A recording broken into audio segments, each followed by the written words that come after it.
Hello there, Commonwealth from Nintendo appears to be celebrating the anniversary of the Switch, but with this first-party lineup, it is clear that we are almost at the end of this system's life, at least without a successor revealed. So be sure to leave a like, subscribe and press the notification bell, and let's get started. The time to move on from the Switch to Switch 2 is rapidly approaching. Thing is that not one but multiple sources are now beginning to say the same thing. The Nintendo Switch 2 is coming, and the reveal is in March or April, right before or at the very start of Nintendo's new fiscal year. Likewise, right before or after Easter 2024. No matter what, it will be after Sunday, March 3rd. And it goes without saying, the Nintendo Switch has got more time in the spotlight than any other Nintendo system to date. The time is right to move on.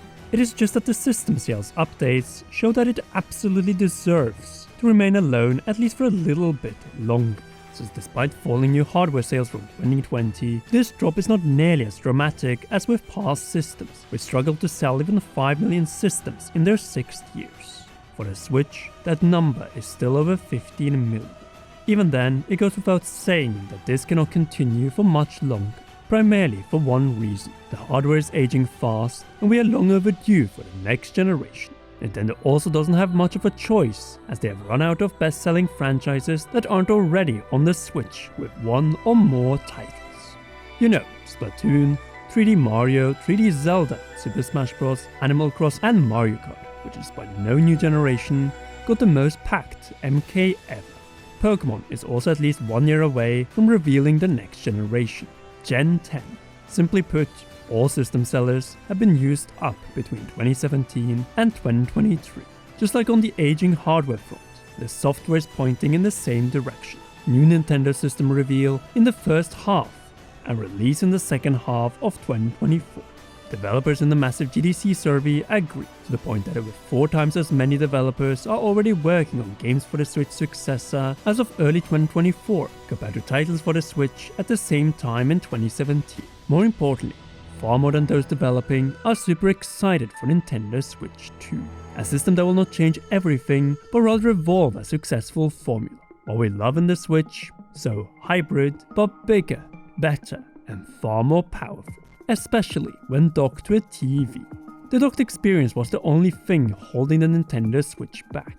It simply struggled to reach and definitely maintain 1080p for many of its most ambitious titles. You know, Super Mario Odyssey, Zelda Breath of the Wild and Tears of the Kingdom, and in the case of all of these, they could only reach a maximum of 900p. Open games simply struggle on the Switch. Even the low-detail Pokemon Scarlet and Violet from 2022 fluctuated between 1080p and 720p. The only new big map title of this generation to maintain a steady 1080p resolution is surprisingly Xenoblade Chronicles 3. One title with big maps over 7 years to actually offer full HD when the norm is 4K on other systems. Then again, the Switch is a hybrid that is simply built for the above-mentioned titles to send in a few instances 1080p signal when supported our big displays. The Successor, on the other hand, is reported to aim for 1080p or Full HD as the minimum, potentially both for docked and undocked play, and then Nvidia provides the true magic. Reported upscaled 4K. According to witnesses at Gamescom 2023, this is the resolution that Breath of the Wild runs at on Nintendo's next generation system. A truly, compared to the Switch, unimaginable resolution, but current standard which we should expect. Much like when the Wii U made an HD jump 6 years after PlayStation 3 and Xbox 360. 12 years later, the jump to the next resolution tier is a natural evolution. With that said, base hardware power likely isn't enough alone. The special Nvidia chip and software wizardry is required. All to make the 2020s the decade of Metroid Prime 4K, Splatoon 4K, Mario 4K, and naturally Zelda 4K. It may not be native but upscaled 4K, but that isn't far from the quality of native 4K. And at last, Nintendo games will look as good as they should on our 4K televisions. All while the dock system alone gets an indicated 8-inch LCD display, which is also rumored to be in 1080p, so a significant jump from the Switches and Switch OLED's 720p. Upgrades across the technical board. the key to continued success and convincing tens of millions of Nintendo Switch owners by the end of 2025 to upgrade to the new system, though primarily for its exclusives, now in 4K. Since Princess Peach Showtime might very well be the last brand new Nintendo developed game to launch exclusively on day one on the Nintendo Switch. Metroid Prime 4 is obviously also confirmed under development, but this title is the primary target to be a dual release, much like Breath of the Wild was between the Wii U and the Switch in 2017. And some might say that with backwards compatibility, this shouldn't be the case. But remember that Nintendo wants not only hardware, but also software reasons to move over to the system. So what we're witnessing right now is the Kyoto Giant withholding brand new games to make them next-gen exclusives. Not on Switch first and backwards compatibility on Switch 2 second. Exclusive for Nintendo Switch 2 day one. So start saving.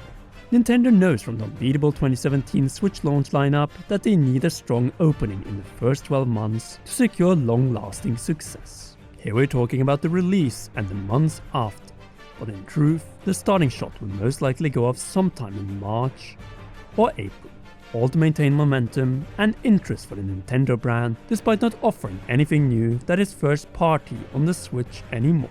The moment this system is revealed, it is game over for new reveals for the Nintendo Switch, and sales of the Switch will plummet without a major price cut.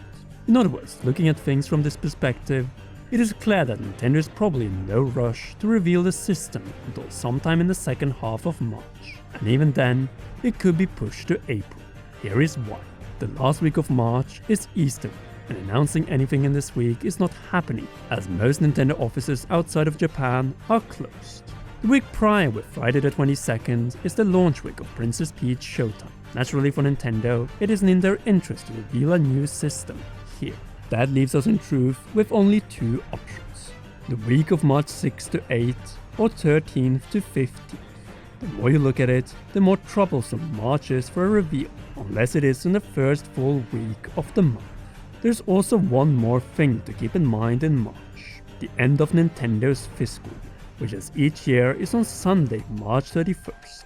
Monday, April 1st symbolizes the new Nintendo year with the launch of a next generation system in it. And based on our calculation, April 1st is also more and more likely one of the last few days prior to the reveal of Nintendo Switch 2, after the launch of Princess Peach Showtime and Easter 2024. It just makes sense from a financial perspective for Nintendo, allowing the Switch the space it needs to finish up its final quarter with strong numbers. Remember, we get updated numbers for end of December, published in February, March, published in May, June, published in August, and September, published in November each year. To not impact these, systems or revisions during the Switch generations have been revealed when? October 2016 and July 2019 and 2021, right after the end of fiscal quarters, and by following this financial corporate pattern, I deduct, along with the will to not impact the last new Nintendo game release, to the following. The Nintendo Switch 2 could be revealed in the first half of April, a month with no confirmed first-party titles. At the same time, I hope I'm wrong, and we get a reveal before Princess Peach Showtime in March. But here I'm brutally honest and have to look at the facts, which are super solid. It looks like April, boys and girls. All to make the first 5 months of the upcoming fiscal year about the build-up and release to the Successor. Alright, that settles that analytical piece. Let's end with talking a little bit about the on-dock Successor system build, probably continuing in the more sturdy line established by the Nintendo Switch OLED. That is to say, solid wide adjustable stand, same enhanced audio quality, bigger display as reported, built-in LAN port in the dock, and probably Wi-Fi 6 within the system itself. Possibly with backwards compatibility for either one or multiple cartridge slots as seen in the case of the DS systems, and obvious improvements to the controllers on each side of the display. That is to say, addressing the Joy-Con drift issue once and for all, and while Nintendo's added, enlarging the analog sticks to be something between the Joy-Con and the Pro Controller. The same can be said about the action buttons. The Switch Lite has bigger buttons than the Joy-Cons, but they can still be slightly bigger on the Switch 2, though maybe not Pro Controller sizes. Then you have the triggers, which definitely can see an upgrade, most of all by making the ZL and ZR triggers analog instead of digital. Just a single change will make the system more appealing for third-party developers who are used to adapting the games to the Xbox Series and PS5 DualSense controllers with analog triggers. In the latter's case, we have even seen this one split up for the PlayStation 5 Portal for off-TV PlayStation Play Online.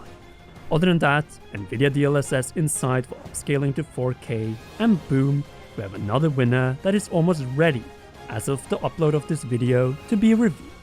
But what do you think? Will we get this stream system, and will it be revealed in March or April? Sound off in the comment section down below. If you haven't already, be sure to leave a like, subscribe and press the notification bell to make this informative Switch 2 video more visible. Last but not least, a big thanks to all of you for watching, and to all our patreon.com/commonrealm patrons. Special shoutouts go to royal producers Zach Johnson and JC Funk, and heroes Holly Wolf, Cheryl, Garrett Hoy, and Jeffrey Van Driest. You rock, and please enjoy one or both of these two awesome videos.